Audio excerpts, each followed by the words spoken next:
Já é hora do quadro que trata das questões jurídicas do meio rural, o direito agrário.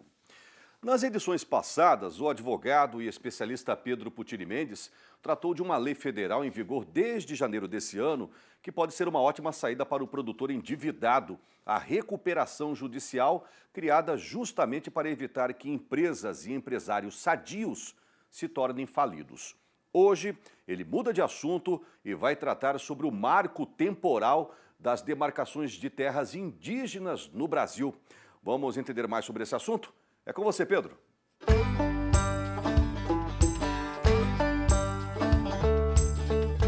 Saudações, e o assunto de hoje, na verdade, é um alerta para todos aqueles proprietários ou possuidores, quem tem direito de propriedade ou de posse de imóveis rurais, seja qual for o tamanho, pequeno, médio ou grande, em todas as regiões do Brasil que estiverem próximas de áreas que estão em estudo para demarcação de terras indígenas.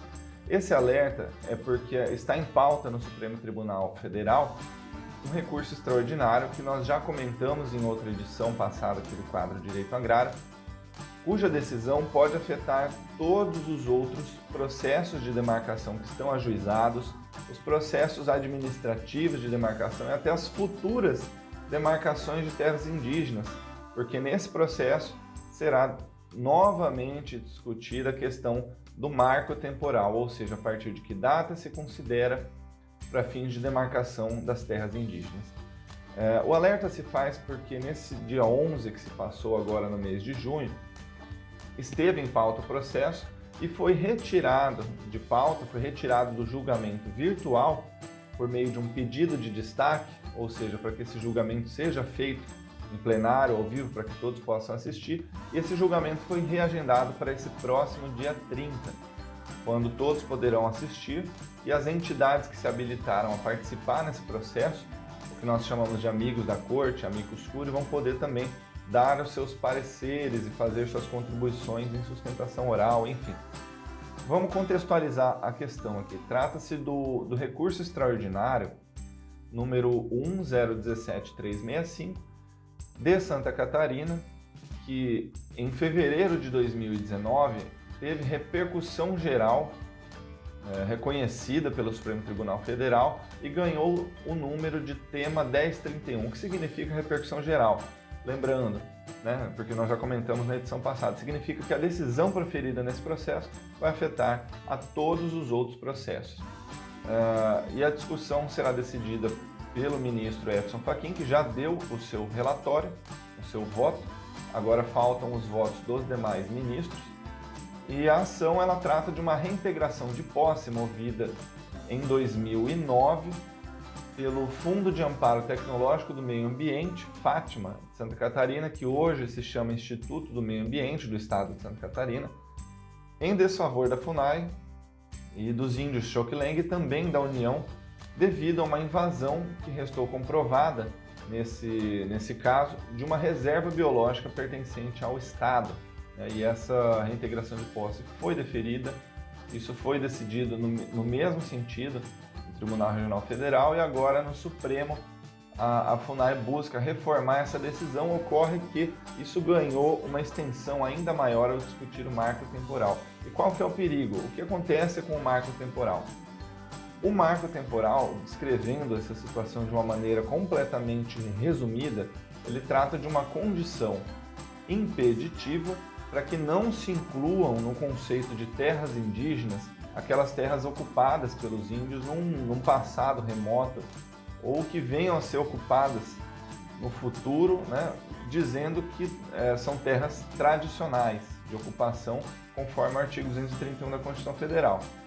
Lembrando que o Supremo Tribunal Federal já decidiu essa questão no caso Raposo Serra do Sol, dizendo que é terra indígena aquela que estava ocupada até a data da Constituição Federal, devidamente comprovado se os índios foram expulsos.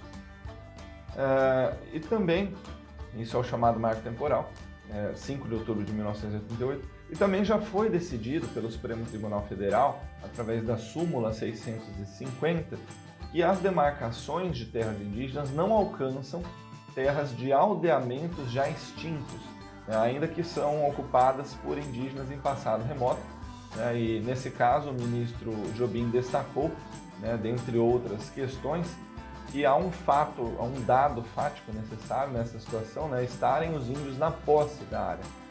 Bom, então esses chamados direitos ancestrais que os indigenistas defendem com o sinônimo de teoria do indigenato, né? Então a teoria do indigenato ou os direitos ancestrais, nas discussões jurídicas, isso tenta comprovar inexistentes direitos de donos naturais das terras brasileiras, né, que são ditas indígenas, e algo que jamais foi recebido pelo nosso ordenamento jurídico. Então a nossa legislação, ela proíbe o que nós chamamos de repristinação, ou seja, ressuscitar direitos, se é que eles existem. No caso, o ministro relator até proferiu no seu voto o entendimento de que esse direito estaria num alvará régio de 1650, enfim. O fato é que a nossa lei de introdução às normas do direito brasileiro, que é um decreto 4657 de 42, determina que uma norma só volta a valer se ela for explícita, expressa em outra norma, né? E não há repristinação automática, muito menos criada por tribunais. E nesse sentido também a nossa nova ordem constitucional, né, trazida aí pela Constituição de 1988, ela trouxe sim um marco temporal sem qualquer menção aos donos naturais das terras, como se argumenta no indigenato.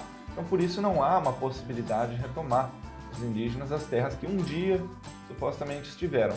Enfim, esse é um assunto muito preocupante que será decidido agora pelo Supremo Tribunal Federal e que pode afetar quaisquer proprietários de imóveis rurais, urbanos, tamanhos indistintos, localidades indistintas, se o marco temporal não for respeitado.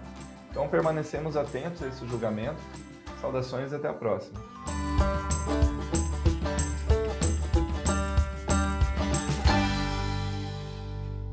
Informações extremamente importantes, né, para todos os donos de terra do Brasil. Toda terça-feira a gente tem um episódio inédito do quadro Direito Agrário aqui no Giro do Boi.